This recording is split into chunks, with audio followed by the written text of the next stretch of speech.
children, in this video, we will see further some more important things. So children, so far you have seen how to calculate oxidation number for normal simple molecules, ionic species, ions, whatever, as well as some exceptions.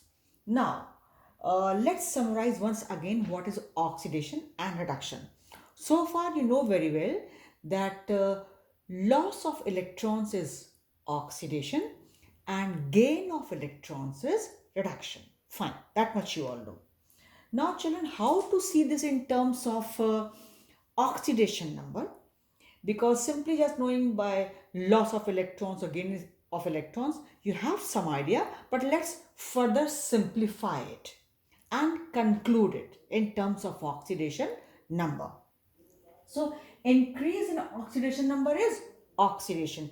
Means suppose it was plus 2, it goes to plus 3, plus 4. It was 0, it goes to plus 1, plus 2, plus 3. So it is oxidation.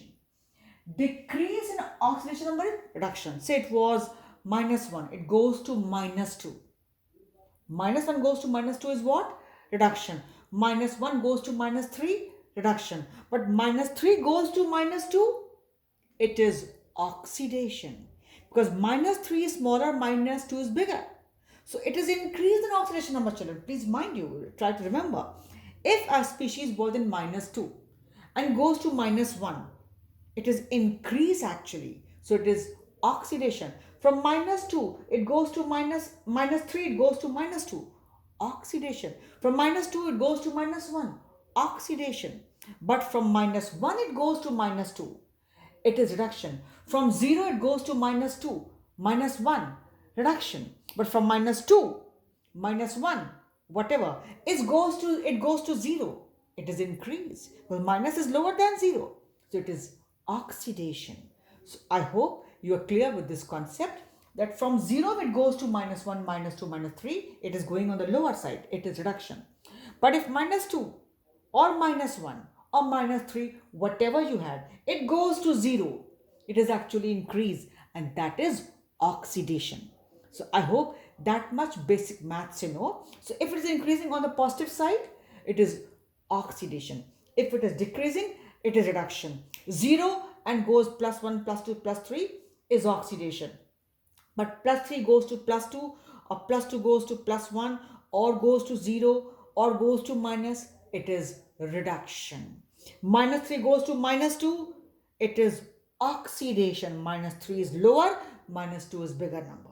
So I hope that much you understood and that point should be clear to you. Now we go to next. Disproportionation reaction. Children, it's a reaction in which it is, what is disproportionation reaction?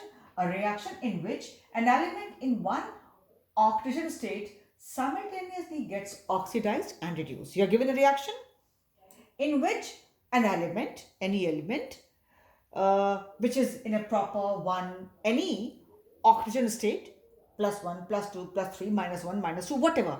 Any one oxidation state will be there because the compound it will have only one. In a compound, an element will have only one oxidation state. One means not the value is plus 1 or minus 1, no. Any one value, plus 1, plus 2, plus 3, plus 4, 0, whatever. But any one value, okay? 1 does not mean that by chance he has minus 1, so it is there 1. No. 1 means any one value, plus 1, plus 2, 0, plus 3, plus 5, whatever. Okay? Now we'll see those reactions where an element in a given particular oxidation state undergoes oxidation and reduction simultaneously. We call that reaction disproportionation reaction because that element in a particular oxidation number gets disproportionated. Some part gets oxidized, some part gets reduced. Let's see here. H2O2. H is plus 1 and children, if you calculate for oxygen, you will find it comes out to be minus 1. So I have put the value here minus 1, right? You calculate, it will come out to be minus 1. That much calculation now you know. So I have put minus 1 and I have shown also here. Now if you go there in this H2O, you calculate H is plus 1 always, H never changes, and here O, if you will calculate, comes out to be minus 2. And here O2 in the natural form will be 0. So you see H never changes, and I told you H as it is never changes. It's only O with changes. It was -1 goes to -2. What will you call it? Oxidation or reduction? -1 goes to further lower, -2. Decrease, lower. So this is actually reduction. And -1 goes to 0. Actually, we are moving on the higher side, plus side. So this is oxidation. You see, O in -1 when it goes to -2, it is reduction. And the same O when from -1 goes to 0, like O2, it will be 0 here, we call the reduction. So since the same element in the reaction, one compound, same element has got oxidized as well as got reduced.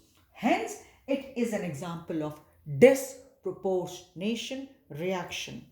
A reaction where any element present in a compound in a given oxidation state undergoes oxidation and reduction simultaneously. -1 to -2 reduction, -1 to 0 oxidation. I've shown it here also, so hope it is clear. Then we have this reaction P4 sodium hydroxide H2O would give you PH3 and NaH2PO2. You will say, what is this compound? I've not written its name here and you need not worry. It's, by the way, it's called sodium hypophosphite. But that's not the point here, not to be concerned for that. So here you see phosphorus in the 0 state, Na never changes. When they are combined alkali, always +1. O in general is -2, H is +1. In H2 also O is -2. You write for all. And then you observe the changes. So you will find, children, that Na, O and H have not changed anywhere. Right? It's P here 0. Here P, if you will calculate, you calculate for yourself, you'll find P is -3. You check it yourself. You do it. Take your time and do it at home.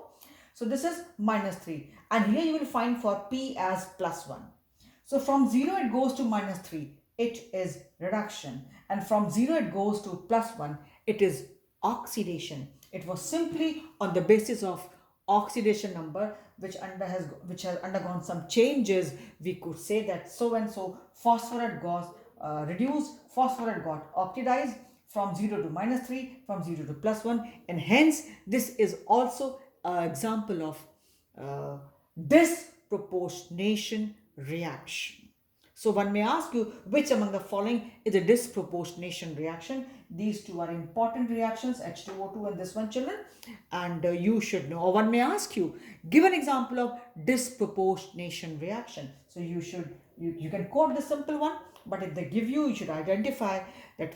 They may ask you, they may even ask you which among the following is not a disproportionation reaction. So you have to find out oxidation numbers. If there's no change for the same element in the oxidation numbers, then it will not be a disproportionation reaction. But if an element undergoes changes in the same reaction, gets oxidized, this is here reduction, this is oxidation, hence it will be called a disproportionation reaction.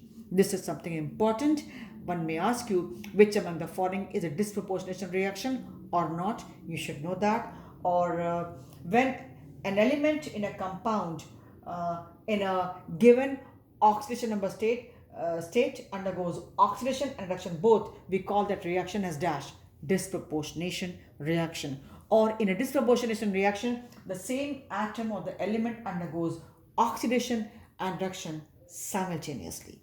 So you should know it very well, children. This is something important. You can always expect. One may ask you, calculate oxidation numbers of phosphorus in the given reaction, and then is it a disproportionation reaction? Please justify your answer. So you will have to show this way. It can even be a question of just 1 mark, but then you will have to show and justify by showing the oxidation numbers like this, and you will write that this way it is justified. So one may ask you this reaction this way also. So I hope this is all for this video, and we are done with all for today. So we stop here.